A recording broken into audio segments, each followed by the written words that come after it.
Hello friends, আমার চ্যানেলে আপনাদেরকে স্বাগত। আজ আমি বানাবো ভুট্টা স্যুপ।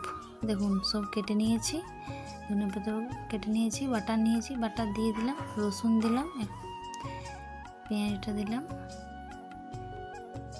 পেঁয়াজ দিয়ে একটু নেড়ে চেড়ে ভেজে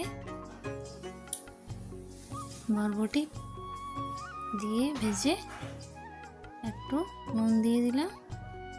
নুন দিলে সিদ্ধ হয়ে যাবে। এই যে ক্যাপসিকাম দিলাম,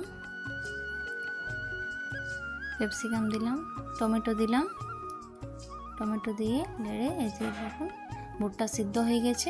গোলমরিচ দিলাম একটু, টমেটোর কেচাপ, সয়া সস দিয়ে একটু নেড়ে দিলাম। এই যে ভুট্টা ছাড়ানো হয়ে গেছে, দিয়ে দিলাম, নেড়ে চেড়ে একটু ভালো করে মিশিয়ে নিলাম। এবার জল দিয়ে দিলাম, চিনি দিলাম একটু স্বাদ মতো, কর্নফ্লাওয়ার একটু জলে গুলে দিলাম। তাইলে একটু কর্নফ্লাওয়ার দিলে থিকনেস ভালো হয়, খেতে ভালো লাগে।